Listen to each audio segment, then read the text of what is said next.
Hello friends. आज मेरे kitchen में बन रहे हैं शकरकंदी के पकोड़े।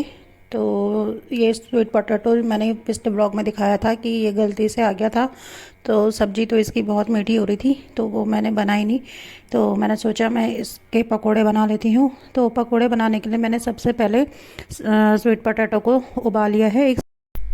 तो उबालने के बाद मैंने फिर इसमें चावल का आटा और बेसन ऐड करके सारे मसाले ऐड कर लिए हैं और जिंजर गार्लिक पेस्ट डाल के इसे अच्छे से मैश कर लिया है और इस तरीके से तल लिए हैं।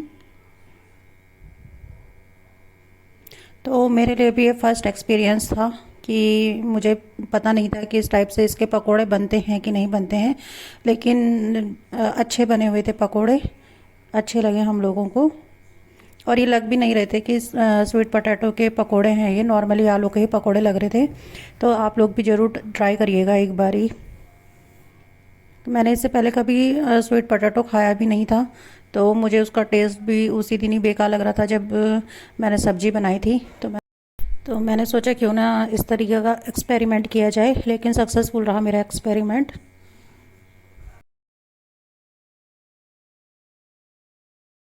तो ये पकोड़े भी रेडी हैं।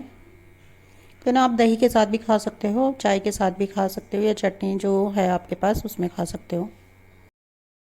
तो ये मैंने शूज़ रैक मंगाया था। मैंने आपको पहले ब्लॉग में बताया था कि मैंने शूज़ रैक मंगाया है जूते चप्पल को रखने के लिए।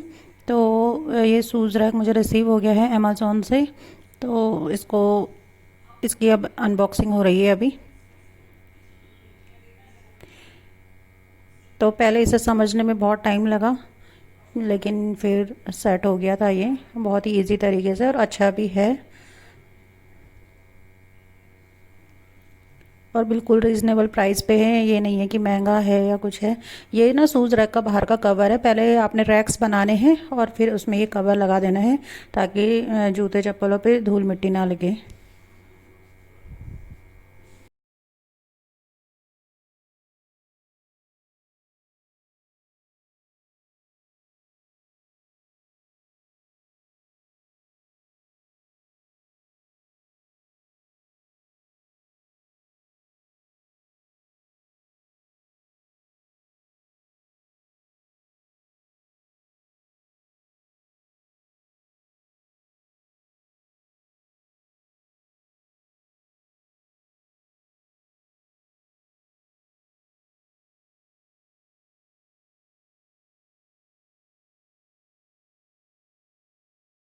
तो दोनों को बैठना पड़ा इस रैक को बनाने के लिए, क्योंकि कभी इसके नोट्स थे ना जो ये पाइप जैसे ये गलत लग जा रहे थे।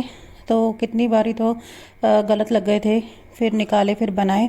और ये थोड़ा साइज़ बड़ा भी है शूज़ रैक का। मतलब इसमें जो ये रैक्स है ना, 6 रैक्स हैं इसमें। तो इस वजह से फिर दोनों को लगना पड़ा, क्योंकि एक के बस का नहीं हो पा रहा था ये लगाना। तो अमेज़ोन वालों ने ना ये पीला पेपर भेजा हुआ था। इसमें लिखा हुआ था कि आपको किस किस तरीके से ये सेट करना है। तो फिर उसे देख देख के सेट कर रहे थे हम। तो 2-3 बारी सेट करने के बाद फिर हुआ ये सेट।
तो फाइनली ये सेट हो गया था और कुछ इस टाइप से है ये।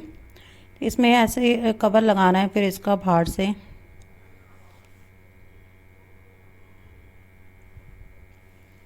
तो पहले तो सोच रहे थे कि लकड़ी वाला ही लेके आ जाते हैं, लेकिन लकड़ी वाला काफ़ी कॉस्टली भी मिल रहा था और फिर उसे रखने के लिए भी जगह नहीं थी अभी, तो इसलिए पहले हमने अभी यही मंगा दिया हाल फिलहाल के लिए। तो ठीक आया है ये प्रोडक्ट।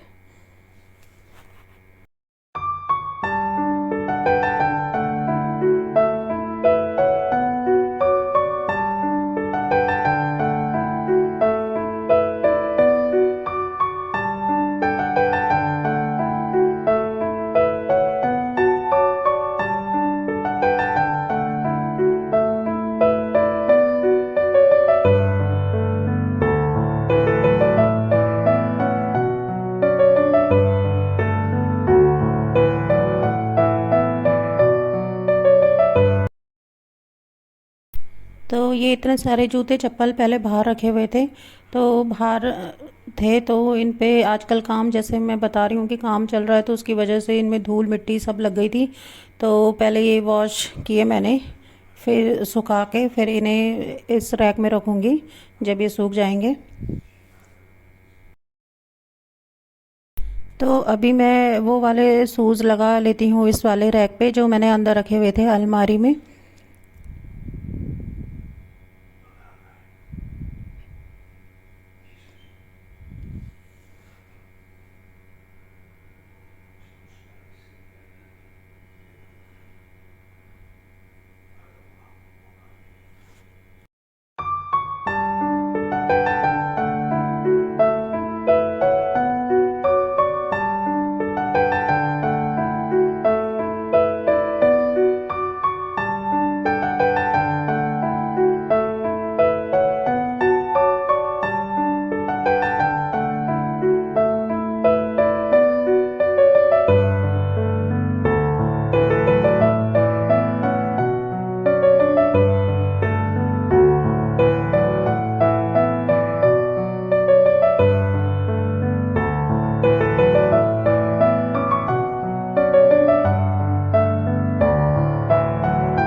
तो पहले इस तरीके से पेटी पे रखे हुए थे ये, फिर पेटी पे भी ना जगह नहीं हुई, बहुत सारे सूस हो गए थे, तो फिर वो ऐसे ही इधर उधर पड़े हुए थे, कुछ बाहर कुछ अंदर, तो फिर इस तरीके से अब सही हो गए हैं, एक ही जगह रहेंगे।